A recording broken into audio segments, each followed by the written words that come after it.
Comment gérer son budget en alternance? C'est une question à laquelle on va essayer de répondre ensemble aujourd'hui dans cette nouvelle vidéo. C'est parti. Félicitations tout d'abord d'avoir choisi une formation en alternance, puisque depuis 2020, les chiffres ont complètement explosé. Il y a de plus en plus de personnes qui signent des contrats d'apprentissage, que ce soit en CAP, en Bac Pro, en BTS, en DUT, et même maintenant de plus en plus en école de commerce et en école d'ingénieur. Personnellement, c'est mon cas. J'ai fait ma dernière année de DUT en apprentissage et actuellement, je suis en première année d'école d'ingénieur en apprentissage également. Personnellement, comment est ma vision des choses? Eh bien, je trouve que dans les années qui vont venir, c'est plutôt les personnes qui sont en initiale, donc c'est-à-dire les personnes qui font des diplômes pas en alternance, en voie normale, donc ce qu'on appelle initiale. Je trouve que c'est ces personnes qui finalement, dans les années à venir, vont être en difficulté. Alors qu'est-ce que j'appelle en difficulté? C'est pas qu'elles vont pas trouver d'emploi, qu'elles vont tout être au chômage.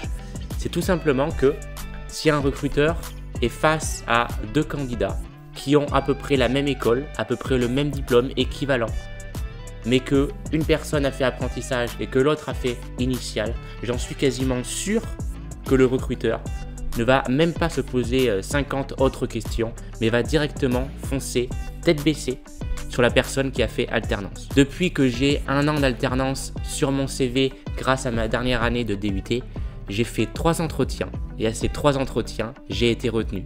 Et j'en suis quasiment sûr que si j'ai été retenu à ces 3 entretiens, c'est que lors de ces entretiens, j'ai dit au recruteur, j'ai fait alternance.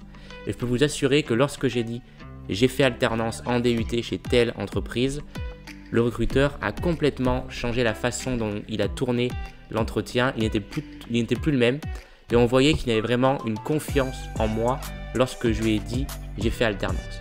Donc c'est pour ça que je vous dis que quelqu'un qui a fait initial et quelqu'un qui a fait alternance, j'en suis quasiment sûr que le recruteur ne va même pas poser de questions et va prendre directement la personne qui a fait alternance, c'est sûr. Alors pourquoi je me permets de tourner cette vidéo? Tout simplement parce que depuis 1 an et demi, donc, je suis étudiant en apprentissage et à côté de ça, je suis également investisseur. Donc vous l'aurez compris que moi, gérer mon budget, c'est quelque chose de très important pour moi, auquel je consacre énormément de temps et c'est pour ça que je souhaitais vous partager un maximum de compétences sur ce sujet-là et donc on va attaquer directement sans plus tarder. Alors la première chose que j'ai appris lorsqu'on veut gérer un budget, bien entendu, c'est de savoir déjà quelles sont nos dépenses, combien on a besoin d'argent pour vivre en un mois. On va être en période de mois, alors certains prévoient un budget sur la semaine, certains en mois, certains en trimestre, certains en année. Moi je trouve que le mois c'est le mieux, je pense que c'est celui qu'un maximum de monde utilise puisque tout simplement on a un salaire mensuel, donc c'est plus logique de baser ses dépenses sur le mois. Et donc ici c'est ce qu'on va voir, on va essayer de récapituler déjà premièrement quelles sont nos dépenses pour un mois. Alors là ici le but donc c'est de calculer vos dépenses, mais on s'en fout d'être à l'euro près, de savoir au centime près combien vous allez dépenser, dans ça on s'en fout. Le but c'est d'avoir une idée globale pour savoir combien il vous faut par mois. On s'en fout qu'en janvier vous dépensez 950, qu'en février vous dépensez 970, qu'en mars vous dépensez 850, non. Ce qu'il faut savoir une idée globale de combien vous avez besoin environ pour vivre. On n'est pas à l'euro près, même à dizaines d'euros près, on s'en fout. Donc, on va récapituler tout ça. La première dépense la plus importante, comme tout le monde, c'est le logement. Donc moi, j'ai pris mes chiffres à moi. On va pouvoir vraiment faire une étude complète. Donc moi, le logement avec charges comprises, etc. Donc électricité, eau et je crois qu'il y a d'autres choses dans le loyer, tout compris. Mais je crois que c'est ça la majorité. Donc ça représente 400 euros. 400 euros pour le logement. Le deuxième puits de dépenses, c'est les transports. Donc moi personnellement, je fais 1 à 2 pleins par mois, donc c'est-à-dire environ 100 euros.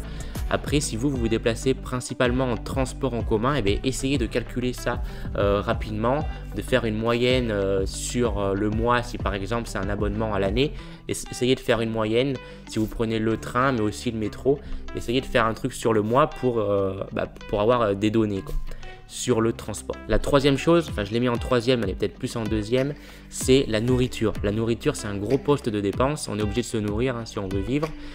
Donc la nourriture, c'est pas à négliger. Et je pense pas que c'est un endroit où il faut essayer d'économiser. C'est important de bien manger. Donc la nourriture, donc d'après les données Google, là, une personne seule a besoin d'environ 250 à 300 euros par mois pour se nourrir.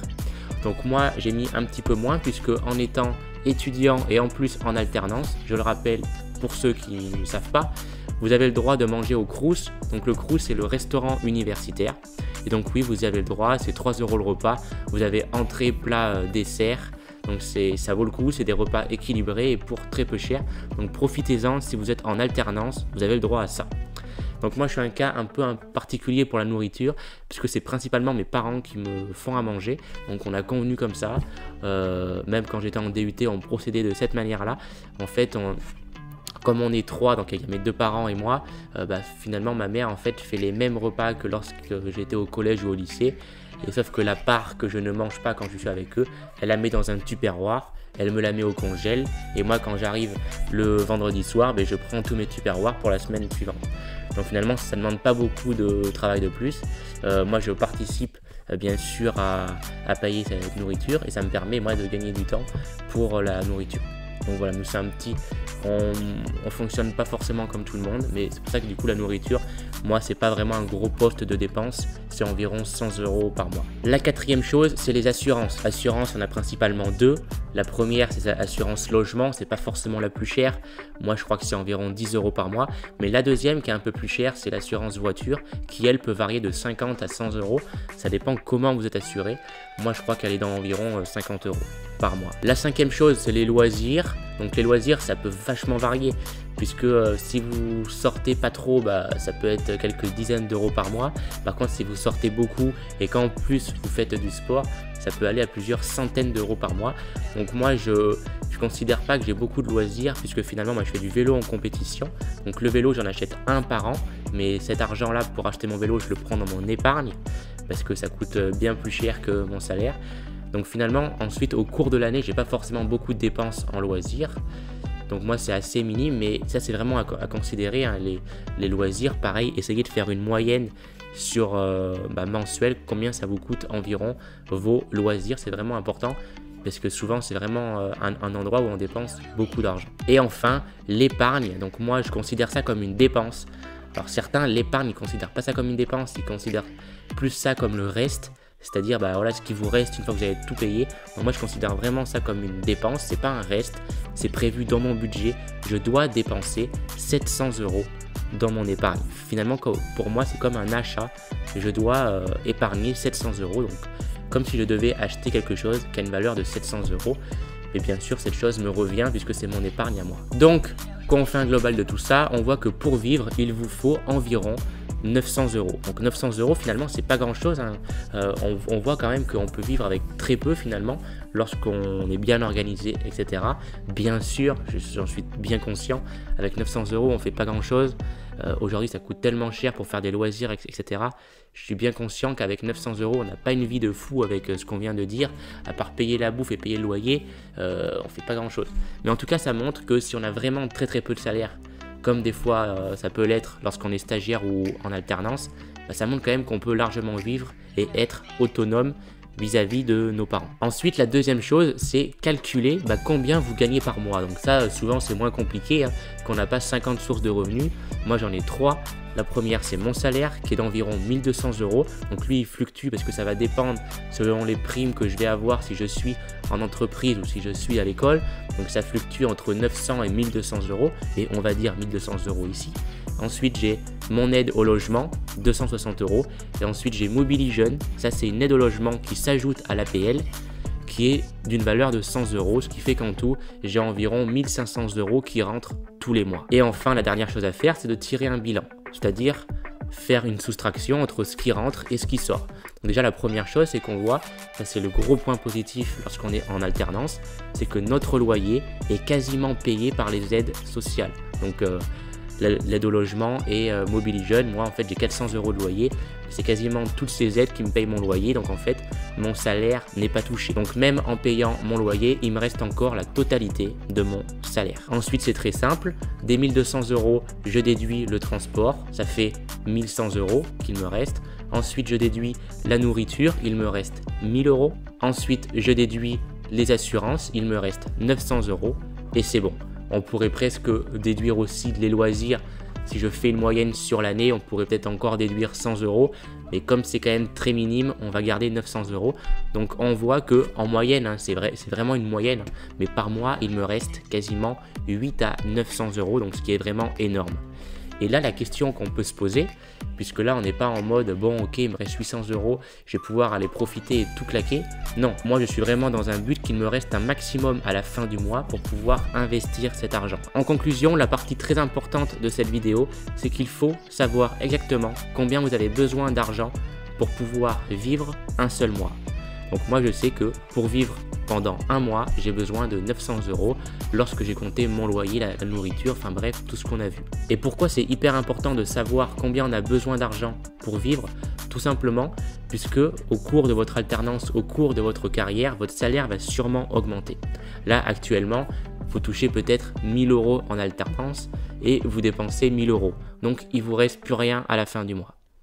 Par contre, le jour où vous allez toucher 1500 €, eh bien, le but, ce n'est pas de dépenser 1500 €, ça va être de dépenser toujours 1000 € et d'encaisser 500 € d'épargne.